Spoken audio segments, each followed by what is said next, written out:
అసలు నువ్వు ఏం చేయకుండా నీరసంతో ఉంటున్నావా? బద్ధకాన్ని వదలలేకపోతున్నావా?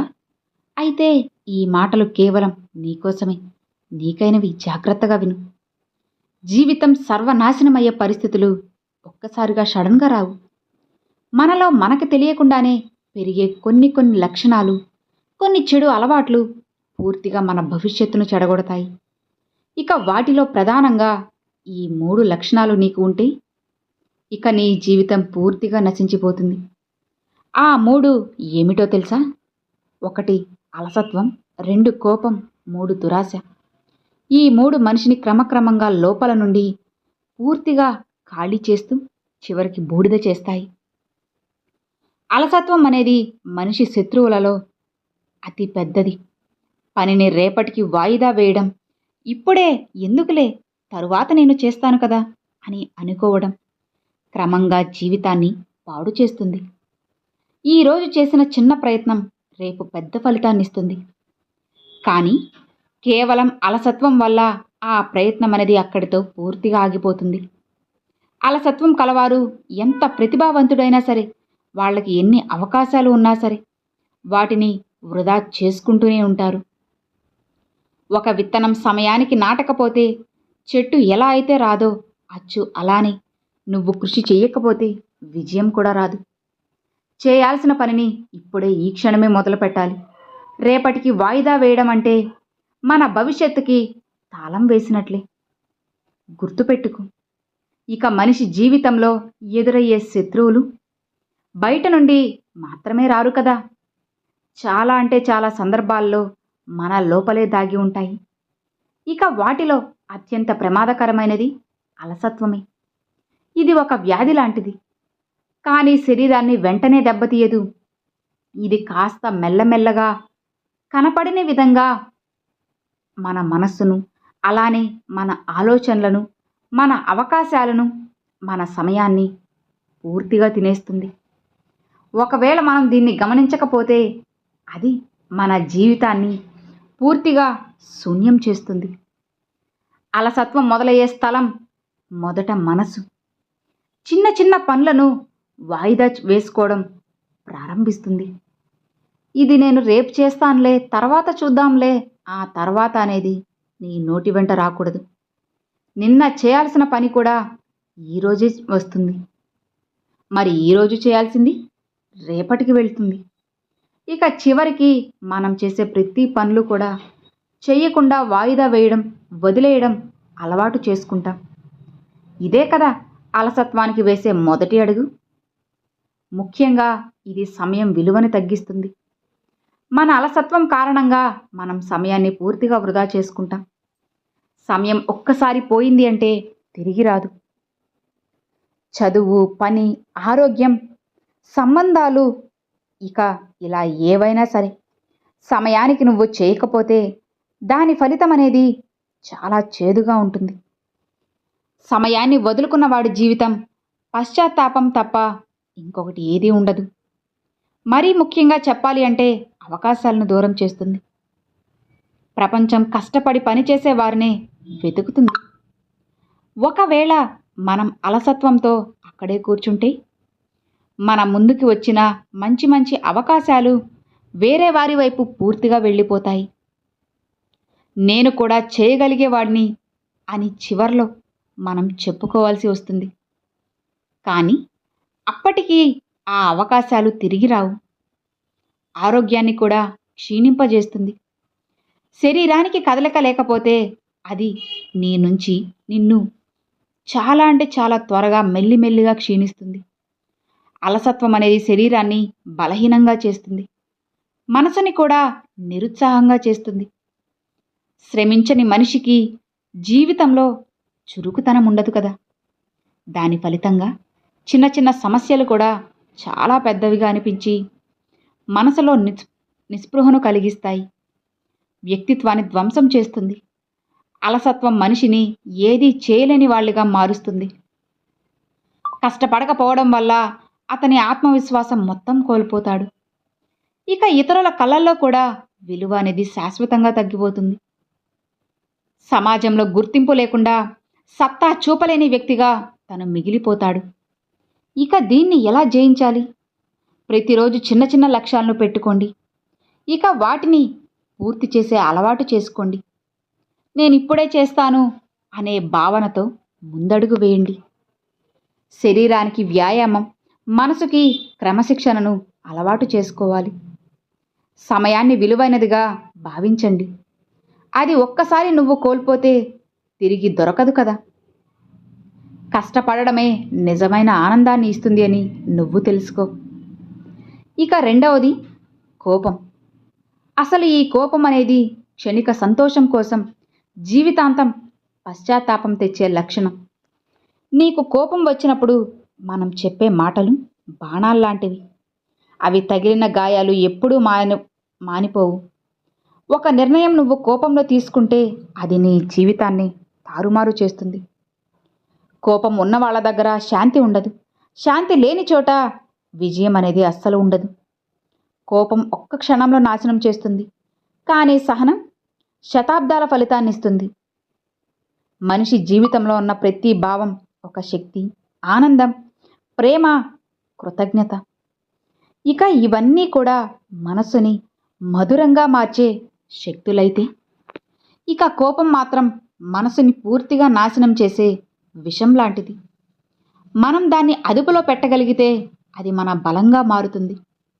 అదుపు కోల్పోతే అది మన జీవితాన్ని ఒక్క క్షణంలోనే సర్వనాశనం చేస్తుంది. కోపం అనేది చిన్న చిన్న పొరపాట్లను పెద్ద పెద్ద సమస్యలుగా చూపిస్తుంది. ఒక మాటను విని మనం క్షణిక కోపానికి లోనై ఉంటే తరువాత మనం పశ్చాత్తాపం పడే విధంగా ఆచరణలోకి వెళ్తాం. కోపం మనల్ని ఆలోచించకుండా తడబాటు నిర్ణయాల్ని తీసుకోమంటుంది. అది ఒక చీకటి క్షణంలో మనం జీవితాంతం పశ్చాత్తాపపడేలా చేస్తుంది. మనం ఎంత శ్రమపడి, ఎన్ని కష్టాలు పడి సంపాదించిన పేరు, గౌరవం, సంబంధాలు, ఇక ఇవన్నీ కూడా ఒక్కసారి మనం కోపంతో స్పందిస్తే చాలు, ఇక మొత్తం వృధా అయిపోతాయి. కోపం ఒక అగ్ని లాంటిది. మనం దాన్ని ఇతరులపై విసిరినా కూడా ముందుగా మన చేతుల్నే కదా కాలుస్తుంది. ఇక కోపం వల్ల కలిగే నష్టాలు: ఆరోగ్యం దెబ్బతింటుంది, రక్తపోటు, గుండె జబ్బులు అన్నీ పెరుగుతాయి, మన సంబంధాలు విరిగిపోతాయి, మాటలు గాయపరుస్తాయి, ఆ గాయాలు మానవు, మనశ్శాంతి పోతుంది. కోపం మన మనసులో శాంతిని కూడా తినేస్తుంది, మన బుద్ధిని కమ్మేస్తుంది, తప్పుడు నిర్ణయాలు తీసుకునేలా చేస్తుంది. మనకు నిజమైన విజయం కావాలి అంటే మనం మన కోపాన్ని ఖచ్చితంగా జయించాలి. శత్రువుల్ని గెలవడం కంటే పెద్ద విజయం అదే కదా. ఎందుకంటే తన కోపాన్ని అదుపులో పెట్టగలిగిన వాడు తనని తాను గెలుచుకున్నవాడు. కోపం వచ్చిన క్షణంలోనే మౌనం పాటించండి. ఒక లోతైన శ్వాస తీసుకోవడం, ఆ క్షణం అక్కడి నుండి దూరంగా వెళ్ళిపోవడం. ఇక ఇవన్నీ కూడా చిన్న చిన్న మార్గాలే, కానీ అవి మన జీవితాన్ని రక్షించే గొప్ప సాధనాలు. జీవితాన్ని సాఫల్యంగా నువ్వు గడపాలి అంటే మనం కోపం కన్నా సహనాన్ని ఎంచుకోవాలి. కోపం మనసుని నాశనం చేస్తే సహనం మనసుని నిర్మిస్తుంది. కోపం మనకు శత్రువులను పెంచుతుంది, సహనం మనకు స్నేహితులను పెంచుతుంది. కోపం మనల్ని అంధుల్ని చేస్తే సహనం మనకు నిజమైన వెలుగునిస్తుంది. అందుకే ప్రతి మనిషి తనలోని కోపాన్ని వదిలి సహనాన్ని అలవాటు చేసుకుంటే జీవితంలో ఆనందం, గౌరవం, విజయాలు అన్నీ కూడా తన వెంటే వస్తాయి. ఇక చివరిగా మూడవది దురాశ. ఈ దురాశ అనేది తీరని మంట లాంటిది. అవసరానికి మించి సంపాదించాలి అని, ఇతరుల సొత్తు కూడా దక్కించుకోవాలి అని చెప్పి చూసే మనసే దురాశ. దురాశ వల్ల మనిషి స్నేహితులను, బంధాలను, చివరికి మనశ్శాంతిని కూడా కోల్పోతారు. కావలసినంత ఉందని సంతోషపడకపోతే ఎప్పటికీ కూడా నీకు శాంతి దొరకదు. అవసరం వరకే ప్రయత్నం చేయాలి కదా. దురాశ వల్ల మనిషి తన సత్యం, తన విలువలు, తన గౌరవం అన్నీ కోల్పోతారు. మనిషి జీవితంలో అవసరం ఒకటి, ఆకాంక్ష ఒకటి, దురాశ ఇంకొకటి. అవసరమైతే జీవించడానికి ఖచ్చితంగా ఉపయోగపడుతుంది. ఆకాంక్ష ఉన్నంత వరకు ఎదగడానికి ప్రేరేపిస్తుంది. కానీ దురాశ మాత్రం మనిషిని పూర్తిగా నాశనం చేసే మాయాజాలం లాంటిది. దురాశ అంటే సరిపడిన దానితో సంతోషించలేక నాకు ఇంకా ఇంకా కావాలి అని తపన పడడమే. ఇక మనకి ఉన్న దానిలో ఆనందం కనుగొనకుండా ఎప్పుడూ కూడా మనకున్నది చాలా తక్కువగా అనిపించడం. ఇతరుల దగ్గర ఉన్నది మనకి ఉండాలని తహతహలాడడం. ఇదే దురాశ. దురాశ అనేది ఒక మంట లాంటిది. చిన్న అగ్ని ఇంటికి వెలుగునిస్తుంది. కానీ అది అదుపు తప్పితే ఆ అగ్ని అనేది అన్నిటినీ కూడా బూడిద చేస్తుంది. అలానే ఆకాంక్ష అనేది మనిషిని విజయ పదంలో నడిపిస్తుంది. కానీ దురాశ మనిషి మానవత్వం కోల్పోయేలా దారిలో నడిపిస్తుంది. దురాశ వల్లే మనిషి అబద్ధాలు చెబుతాడు, మోసాలు చేస్తాడు, ఇతరుల హక్కులను దోచుకుంటాడు. చివరికి తన మనసు శాంతించినా సంబంధాలు విరిగిపోతాయి, గౌరవం నశిస్తుంది, జీవితం మొత్తం కూడా బూడిద అవుతుంది. చరిత్రలో ఎంతోమంది మహారాజులు, ధనవంతులు, శక్తివంతులు దురాశ కారణంగా పతనమయ్యారు మనం వింటూనే ఉన్నాం కదా. రాజ్యాలు కోల్పోయిన వారు, బంధువులను కోల్పోయిన వారు సుఖాన్ని సుఖంగా అనుభవించలేక అంతులేని లోభంలో మునిగిన వారు, వారందరి మూల కారణం ఒకటే, దురాశ. దురాశ మనిషి యొక్క హృదయాన్ని అందం చేస్తుంది.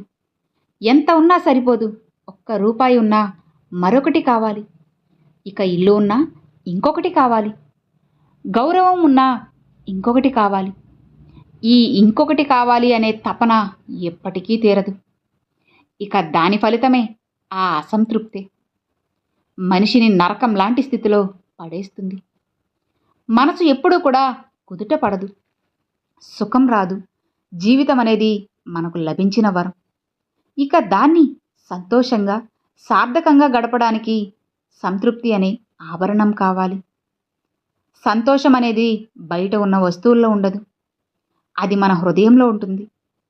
మనకి ఉన్న దాంట్లో ఆనందం కనుగొనడం నేర్చుకున్నప్పుడే మనం నిజమైన ధనవంతులం అవుతాం. దురాశ అనేది చిన్న చిన్న సుఖాలను కూడా దోచేస్తుంది. ఉదాహరణకి ఒక రైతు తన పొలంలో పంట పండిస్తే సరిపోతుంది. కానీ మరిన్ని పొలాలు కావాలి అని ఆశపడి అప్పులు చేస్తే చివరికి అతని దగ్గర ఉన్న అన్నీ కోల్పోతాడు. ఒక వ్యాపారి సరిపడిన లాభం సంపాదించినా సంతోషించకుండా మోసాలు చేస్తే చివరికి పేరు చెడిపోతుంది, వ్యాపారం కూడా కూలిపోతుంది. ఒక మనిషి సంబంధాలలో ప్రేమ కంటే డబ్బుకే ప్రాధాన్యమిస్తే చివరికి అతను డబ్బు ఉన్నా కూడా ఒంటరిగానే మిగిలిపోతాడు. దురాశతో వచ్చిన సంపద ఎప్పటికీ నిలవదు. అది ఒక ఇసుక కోట లాంటిది. బయటకు బలంగా ఉన్న ఒక చిన్న అలకే దాన్ని కూల్చివేస్తుంది. కానీ నిజాయితీతో కష్టపడి సంపాదించిన సంపద మాత్రమే శాశ్వత సంతోషాన్ని నీకు కలిగిస్తుంది. అందుకే జీవితంలో మనం ఎప్పుడూ గుర్తుంచుకోవాల్సింది ఒక్కటే, అవసరాన్ని తీర్చుకోవాలి, ఆకాంక్షను నియంత్రణలో పెట్టుకోవాలి. కానీ దురాశను మాత్రం ఎప్పటికీ కూడా మన హృదయంలోకి రానివ్వకూడదు. సంతోషం అనేది ఎక్కువగా సంపాదించడంలో లేదు, కేవలం మనకు ఉన్నదాన్ని గౌరవించడం, పంచుకోవడం, కృతజ్ఞతతో జీవించడం. ఇదే నిజమైన ఆనందానికి మూలం. దురాశ మన జీవితాన్ని సర్వనాశనం చేస్తుంది. కానీ సంతృప్తి, నిజాయితీ, కృతజ్ఞత ఇవి పూర్తి మన జీవితాన్ని స్వర్గంగా మారుస్తాయి. అర్థమైంది కదా? Thanks for watching friends.